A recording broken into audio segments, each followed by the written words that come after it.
Bienvenidos una vez más al rincón multimedia de HT Central. En esta ocasión tenemos un invitado de lo más parecido a lo que tenemos dentro de Hattrick como un influencer. Está con nosotros Uncle-Mish, un gran jugador de Hattrick, pero sobre todo una persona dedicada a fomentar la participación en las comunidades. Hecha esta introducción, van a poder seguir la entrevista con los subtítulos que van a aparecer acá abajo, como estemos hablando. Vamos a pasar al inglés para saludarlo y comenzar nuestra entrevista. Welcome, Michael. Thank you for this time dedicated to the HT Central or HT Central in Spanish, and this time dedicated to the Spanish-speaking community on Hattrick. How are you? Yeah, first of all, thanks, Ernesto. It's my pleasure, and I love to do all collaborations. I'm pretty good, although I lost today, but it's part of the game, so no worries. Okay, yeah, we are recording this on Saturday, so you're playing that day. We have the matches on Sunday, so we are still expecting to get some good results. Good luck. Thank you. So let's start with an easy one. Why your nickname? What does Uncle-Mish would be? Well, my real name, I was born in Lithuania, so my name, it's a country that speaks Russian, so my name is Misha, and Mish is a nickname or short for this, so Mish came for that. I had a different nickname, but then when I became an uncle, it was one of the best things that I wanted. It's better than winning a Hattrick trophy. Well, I'm not sure. It's almost the same as winning a Hattrick trophy, so I became Uncle-Mish. Okay, and that was when you became uncle? 4 years ago. Oh, wait. It's a boy or a girl? My brother, he has two girls. Girls, oh, right. Oh, yeah. I want girls too right now. They are amazing. So, in my introduction in Spanish, I was mentioning that your skills as an HT player. I think one of the things that you are recognized by is because of your influence on the community and the way you try to foster different things to make the people participate. So how did you start on that? Was something since the beginning that you realized you want to focus on that area, or it was like it just came out? No, it developed with time. I joined Hattrick 8 years ago in 2011, and back then we had much more users than we have right now. I wasn't that knowledgeable about the game, so I was learning a lot, reading a lot of things on forums or other sites. And with time, I love video games and other things as well. And YouTube and Twitch started blowing up and having a lot of interesting things. I was watching League of Legends World Championships and other things on Twitch, and I thought to myself it could be a very interesting and good idea. I was still single back then, and from time to time I started doing small streams. I think I started streaming 2.5, maybe 3 years ago. Yeah, 2.5 years ago, and it started growing. At first I was streaming only for the Israeli community, and then I thought to maybe to do something more, and I started streaming during the national team matches on Friday nights. And yep, started making YouTube videos and guides because right now I have much more knowledge than I had before, and I'm trying to do useful things that other managers could find interesting or helpful or just fun. You mentioned YouTube. We have the Twitch stream, the TotoBet. Maybe I'm missing something, but what is the one you enjoy the most?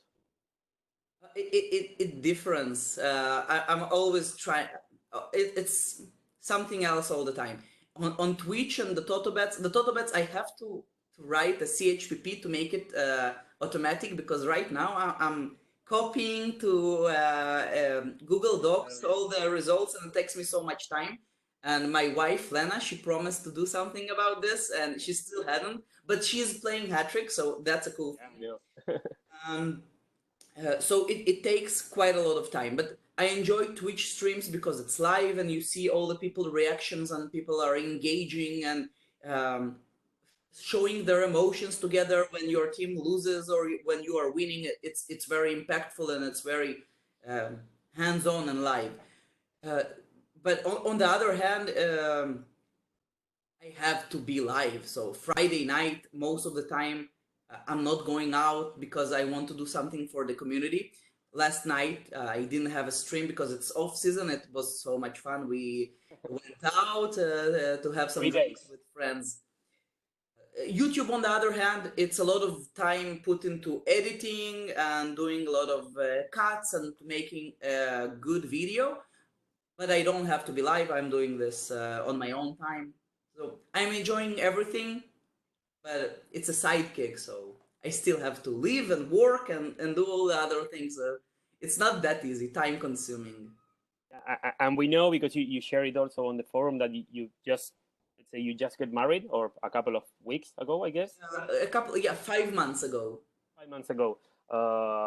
So, and you mentioned that Lena is also playing. You finally get her in a team. What was the name of the team with the two little birds? Chick. Yeah, Chick. How are you managing that? In the work you used to, for sure, you used to talk about the work-life balance. This should be a Hattrick life balance. How do you manage that with your wife and your social life? Well, I think, first of all, I'm so grateful because Lena is very supportive of all the initiatives that I'm doing, and it's not something I'm taking for granted. Because we are spending time on the game and or editing and other things instead of just being together. But I think the fact that she started the team and she's joining my streams. At the beginning, she was so scared of it. If she would hand me a coffee, she would like just from the corner of the room just take it or take some snacks. And right now she's sitting next to me and she's putting me over and she's taking over the stream and talking, and she's amazing. So the fact we are doing this together, it's much more fun. On the other hand, I have friends and also Lena that we were talking about this life Hattrick balance, and I realized that I can't be online all the time. And if we have something we really want to do, I will give up the stream or I'll give up making a video this week or for a month just to do live things, because eventually it's very important and I love doing all those things online, but real life probably should come first. We are not high school kids anymore. Yeah, we need to pay for if not the supporter, at least the internet connection. Yeah, definitely, all the bills and everything. I have a company in real life. We are doing extracurricular courses for children, so being a company owner, that's very demanding as well. Sometimes I don't have enough time for all the things, so I sleep a lot. I sleep very little. But with that situation, I guess you can manage your schedule. Yeah, definitely. That's some periods of time are very demanding, and on the other times I could find myself more relief. Me and Lena just went for our honeymoon last month. We went to Japan for 20 days. That was amazing. Yeah, you mentioned something on your live streams. You were like totally surprised about the things, totally different, the technology, I think you mentioned. Yeah, definitely. The culture. Yeah. So you mentioned, while we are talking about the community, and it seems like in the last weeks we have seen, let's say, an increase. I hope it's sustained that way, maintained that way. But at the same time, HT is adding some new features, new countries, new rules for the national teams, and we are expecting some other news. How do you evaluate this momentum of the game right now? It's a very important step, I think, because the game was always losing managers and losing users. And we had this feeling that maybe the core managers will stay with the game until it dies. But we thought with time, Hattrick is getting smaller and smaller, and that's very problematic.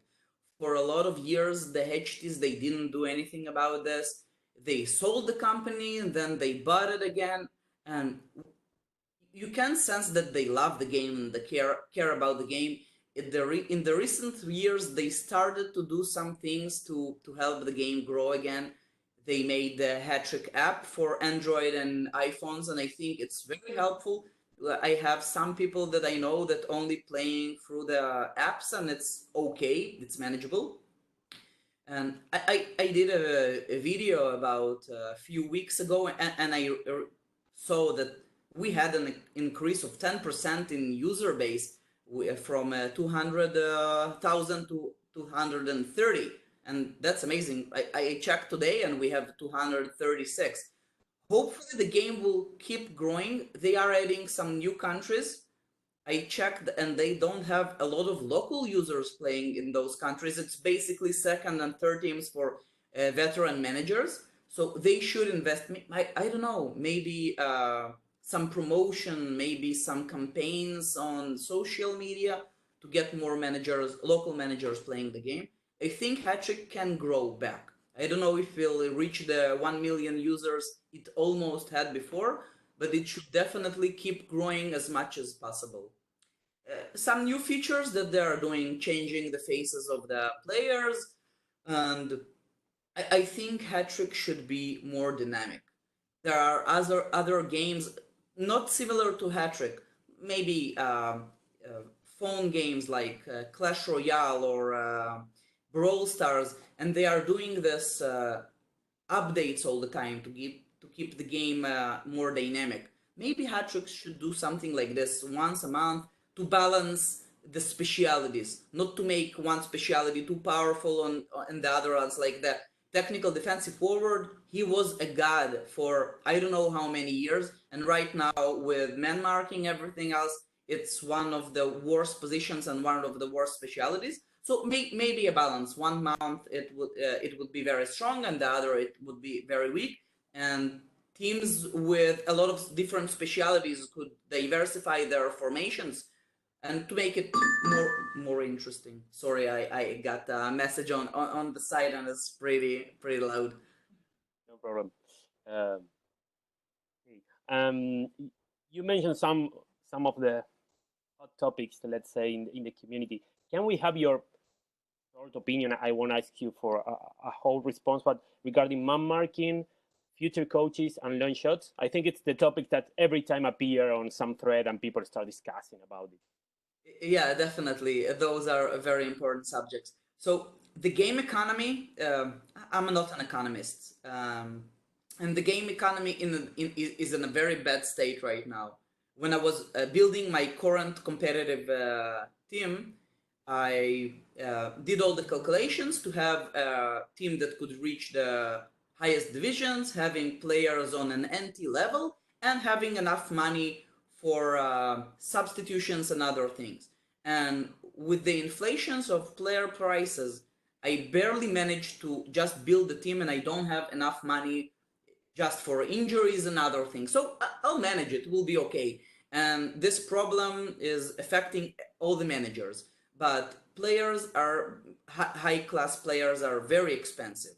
And generating money is not that easy. And keeping the money as a cash flow that you could use, that's the biggest problem. And right now, managers are using the future coaches market.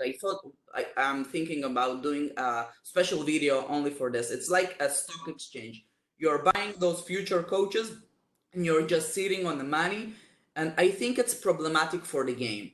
So many managers did it right now. So if they'll change something about it, there'll be an outrage. I'm not using this option, and I think the HTs should do something about it, because it's not a natural the way the game should evolve. They should do something about the money. If we'll have more managers, they'll train more players, we'll have more players in the transfer market, and hopefully the prices will drop a little bit. But it's an issue that they should tackle with some thought, or maybe with specialists. About long shot teams, I think in tournaments, long shot teams are too strong, because all the teams have a kept confidence, and long shot teams doesn't it doesn't bother them.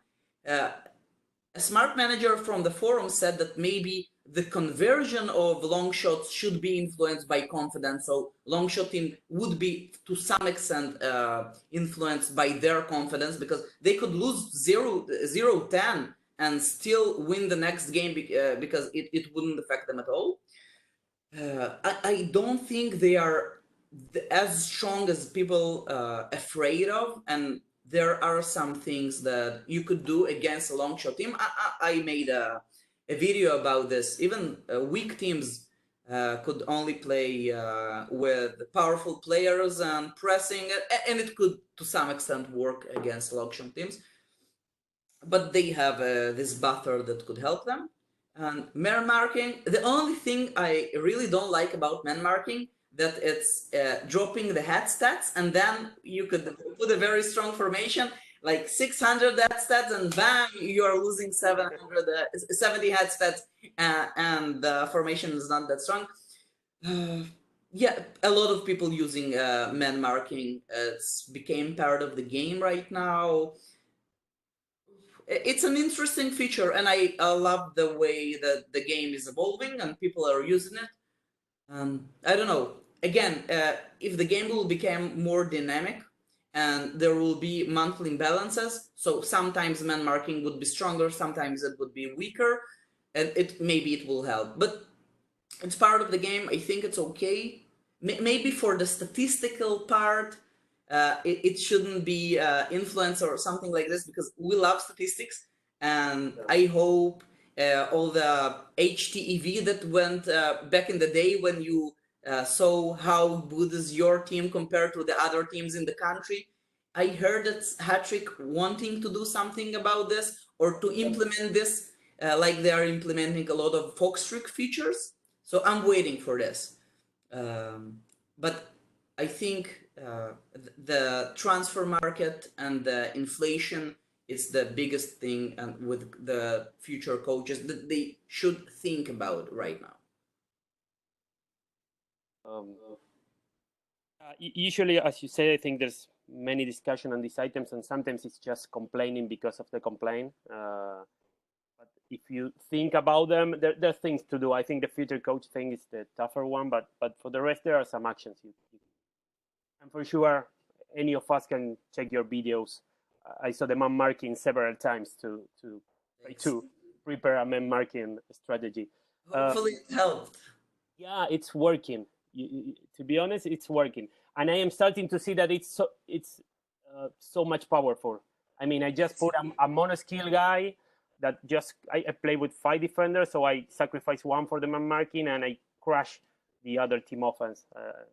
By the way, even better thing you could do, if you are playing with 5 defenders and you're playing counter-attack, let's say, man mark with your inner midfielder, you will not lose defense, you will not lose a lot of tactical skill on your counter-attack, and if you are still generating enough attack, you will kill him completely. Okay, there's always an improvement I can make, so thank you for that. Yeah, sure, my pleasure. And let's say we are almost at the end. I have one last item I would like to review with you before going to the last question. It's regarding the new countries. So we know you have your 2 teams, your 2 first teams, let's say in Israel, Black Sabbath and Sherlock. And then you used to have a 3rd team in Sao Tome that you just moved it to Ethiopia. Yes. Ethiopia, I don't know right in English. Ethiopia, I think. Ethiopia, I think. Yeah, the name is very weird, you know, like in the local language, it's like some characters. Probably it's pronounced differently for every country. Sure. So what do you have learned from your experience on Sao Tome that you will do again as to start a new team in a new country, and what things you are not going to do again because it's not working? Well, first of all, it's just a fun experiment because the supporter prices are pretty high. Hopefully, if more managers will be in the game, they could lower the supporter prices to get more managers buying supporter, and they'll still have a lot of income. But the 3rd team, I will not keep it for long. I have the manager license maybe for free 4 more seasons if they'll get a promotion and you could buy another license for a reasonable price, I'll do it. But the two main teams, I will keep them for maybe for life. But the third team, I'm just experimenting. So it was very interesting with my Sao Tome team. I was training only local players, and it was pretty fun. But because they didn't implement the new World Cup format, and they still don't have national teams or under 20 teams for the new countries, it's missing part of the fun in the game.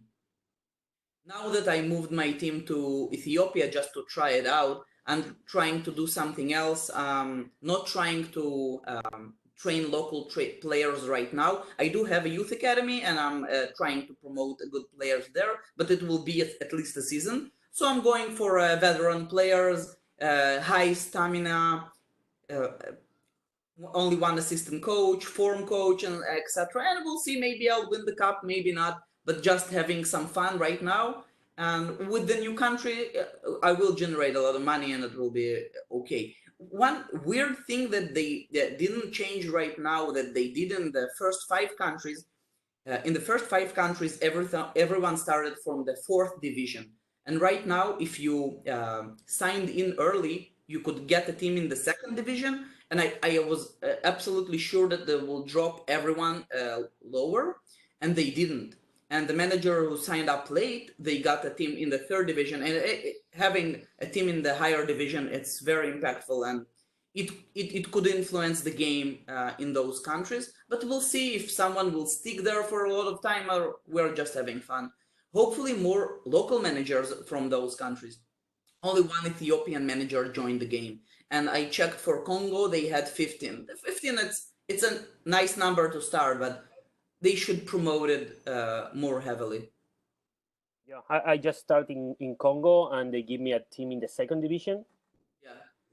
I was waiting for the, for the slam in the head, saying, no, go back to the 3rd one. And they didn't. They didn't. No, I'm still there, so... Same for me. I have a team in the 2nd division, and hopefully I'll promote. We'll see. It will be interesting. So thanks, Michael. I'm going to the last question. It's something we try to ask everyone we get on an interview through email or through video. It's an hypothetical situation, and we want to know your thought. So let's say you enter in a bar. It's a Friday night. You are not having the live stream, so you say, okay, I'm going for a beer. Okay. And after a couple of minutes, you realize that next to you is seated HT Johan. There, also drinking some beers, and you start talking, and after 3 or 4 beers, you are like friends forever, and you're like talking about your family and that kind of stuff. And at what point of the night, he told you, okay, Uncle-Mish, he knows you by your nickname, of course. Okay, Uncle-Mish, select one thing you want me to improve in HT, in Hattrick, feature, something new, something you want me to change, and I will do it. What will be your pick? That's a good question. I think the match engine right now, it's pretty balanced. We are all getting bad results, but it's pretty balanced. Hopefully he'll do something to increase the amount of managers playing the game. Maybe just letting Hattrick be more active on social medias, promoting the game through campaigns on, I don't know, Facebook, because Facebook is getting pretty old right now, and more old people are using Facebook. I'm using still Facebook, and I'm not that much on Instagram and other things, but maybe Facebook, Twitter, promotion in Google. I am streaming on Twitch, and a lot of games doing collaborations with Twitch. When people have Amazon Prime and they could convert it to Twitch Prime, then subscribe to your channel and get some things. Maybe if they'll make a collaboration, we'll give some supporter months for free for Twitch Prime users, and that will get more people involved, more people seeing the game. I'm trying to make the streams as much as entertaining as possible, and I know that right now another Italian manager or a Italian group are streaming on Twitch, and some Polish managers are streaming on Twitch, and hopefully the community could grow this way as well, because it's all about the community. It's all about us talking about the game. You said that you are going to a gathering, doing some barbecue, drinking some beers, and just a couple of weeks ago when we came back from our honeymoon, we went for another Israeli meeting. We were playing football, and I got all my muscles hurting after that. But it's all about people enjoying the game together, because if the feeling were that we are playing against only bots or the computer, it's like playing other managers, and it's not that fun. It's fun to play against real humans. So yeah, promote the game, let more managers join it, and Prost. So thank you, Michael. Yeah, That we can close. Thank you for this time. And as you say, this is how is your statement on the game? Can you repeat that? It's more than a game; it's a community. Thank you, Michael. And thank you so much, Ernest.